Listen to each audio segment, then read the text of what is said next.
Uma acusação grave. Um jogador afastado. Uma enxurrada de manifestações de solidariedade. Um jogo que repercutiu além do esporte. E deixou em segundo plano um duelo elétrico, frenético, em que piscar era assumir o risco de perder um dos lances que fizeram desse Flamengo e Bahia de 2020 inesquecível, porque foi emocionante até o fim. Os chefes sabiam o papel prévio que cabia a cada um. Pressão, marcação, pressão, para a gente tentar sufocar o adversário. Temos que tomar cuidado com um time que cria muito. E o começo cumpriu o roteiro imaginado. Bruno Henrique traz para o pé direito, achou o ângulo para o chute. Golaço! Ataque contra a defesa. Bola tá viva, Gabriel! Passa a esquerda do gol com perigos, unindo! Só que no futebol, o previsível é relativo. O jogo tá parado, vai ter expulsão. Vai ter expulsão, Gabriel. Aos 9 minutos de jogo. E só pode ter sido por ofensas. Foi a razão relatada pelo árbitro Flávio Rodrigues na súmula. Essa parte aí. Gabriel saiu revoltado. Com um a mais, o Bahia assumiu o campo de ataque. De calcanhar, Gilberto pro Nino. Defendeu Diego. E Diego Alves assumiu o protagonismo. Pro Gilberto, dominou, defendeu no susto Diego Alves no puro tempo de reação do goleiro do Flamengo. E o Bahia assumiu o risco do contra-ataque. Ainda mais quando o outro lado tem a visão de Gerson e a velocidade de Bruno Henrique. Bruno rolou pra trás, olha o gol, Isla! Gol!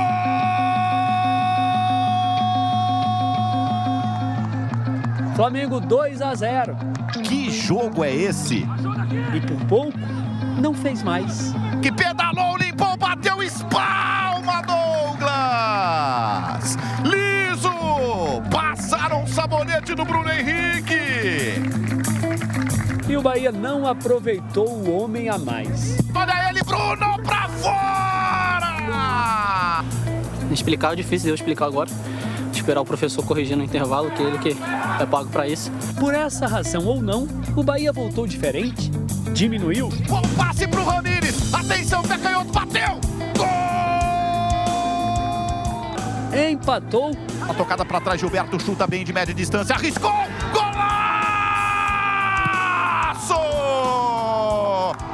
Virou. Rossi tocou na área, olha o gol, Gilberto! Gol! Em 14 minutos. De novo, Gilberto pro Bahia! Gomes teve a chance do empate, mas acertou a trave. Rogério botou o Pedro em campo. Mais um talento do time contra o qual adversário nenhum deve cometer falhas. O Bahia cometeu. Entregou um escanteio. Nino toca para trás de graça, dá escanteio para o Flamengo. Na sequência, o Flamengo armou uma de suas armadilhas. A gente vai desenhar. Gerson e Felipe Luiz trocando passes na lateral e atraindo a marcação. Eis que, de repente, Felipe se infiltra. Quando o Bruno Henrique se apresenta no meio, recebe e toca de primeira, Felipe já está livre para cruzar. E Pedro para empatar. E com o peito, como se fosse futebol, e Pedro faz o 11º no campeonato. Após Diego Alves salvar novamente... Voa 2 vezes o goleiro do Flamengo. Que sequência espetacular, quase o quarto do Bahia. Ceni tirou o marcador e botou mais um na frente, Vitinho. A bola estava no ataque do Bahia, que reclamou falta. Felipe ganha, Ross queria falta, o árbitro não entende assim, manda seguir. Carrega Felipe Luiz. O árbitro não marcou, o Flamengo puxou o ataque e o jogador de seleção fez isso. Pedro, que passe pro Vitinho! Gol!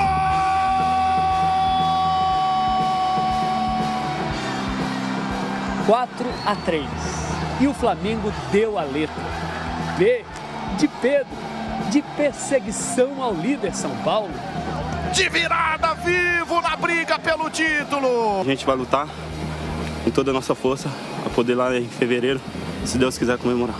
Ainda deu tempo de Daniel ser expulso por reclamação. Mas esse jogaço aqui no Maracanã também foi marcado por uma acusação séria. O atacante Juan Pablo Ramírez, do Bahia, teria tratado o meia Gerson, do Flamengo, de maneira preconceituosa. 5 minutos do segundo tempo, Ramírez tinha acabado de marcar o primeiro gol do Bahia. Após o reinício do jogo, quando o colombiano passava pelo meia do Flamengo, Gerson logo se queixa de algo com o juiz. E depois vai cobrar o atleta do Bahia.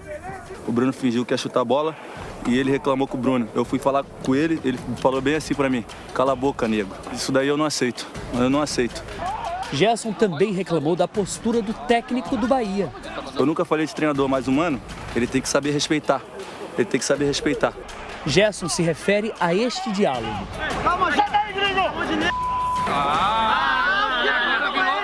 Agora virou malandragem. Malandragem, pergunta pra ele. Não mete a pra mim não. Malandragem não, ele falou. Pergunta pra ele se ele não falou. Malandragem não. Malandragem não, você me respeita. Ouvimos um especialista que analisou a reação de Mano Menezes. Mano Menezes ironizou a acusação de racismo feita pelo Gerson. Mano Menezes mostrou que numa sociedade extremamente racista como a sociedade brasileira, a palavra da vítima vai sempre estar em dúvida. E isso é muito prejudicial na luta contra o racismo. Precisamos ouvir mais as vítimas. Os microfones também captaram Mano defendendo o Ramírez. Mas aquele menino não ia fazer isso com o Gerson. Assim foi com o jogador. O jogador chegou agora, é um guri. Também é possível ouvir o treinador provocando o Gerson depois. Tomar bico do Daniel, que é mais malandro que tudo. Após a 5ª derrota seguida, o Bahia anunciou que Mano Menezes não é mais técnico do clube. Não ficou claro se o episódio com Gerson pesou na decisão. Nós não temos nenhum relato, não temos uma imagem, não temos o fato de Ramírez falou para Gerson qualquer coisa desse tipo. Então, quando não temos, logicamente que ficamos do lado do nosso jogador. Não foi o que o Bahia fez. Afastou Ramírez até o fim da apuração, apesar de o atleta negar a acusação de racismo. O Bahia diz que a voz da vítima deve ser respeitada em casos assim. Nas redes sociais, Gerson disse: o cala-boca negro é justamente o que não vai mais acontecer. Seguiremos lutando por igualdade e respeito no futebol. Ele também lembrou que racismo é crime, deve ser tratado dessa maneira em todos os ambientes. Gerson vai hoje à delegacia registrar a denúncia de injúria racial contra o Ramírez do Bahia. Também numa rede social, o agora ex-técnico do Bahia, Mano Menezes, condenou qualquer ato de racismo e pediu um julgamento justo para o futebol seguir como referência positiva na sociedade. A CBF pediu à Procuradoria do Superior Tribunal de Justiça Desportiva a abertura de uma investigação sobre a denúncia do Gerson. Botafogo, Fluminense, Vasco, vários outros clubes se solidarizaram com o Gerson, se posicionaram contra qualquer forma de racismo. E o podcast A Mesa de hoje vai falar muito desse caso no ge.globo/amesa ou nas principais plataformas de podcast. E para encerrar o Globo Esporte, a charge do cartunista Mário Alberto, o vapo que o Gerson usa para comemorar, dessa vez contra o racismo. Subindo as letrinhas, boa tarde para você.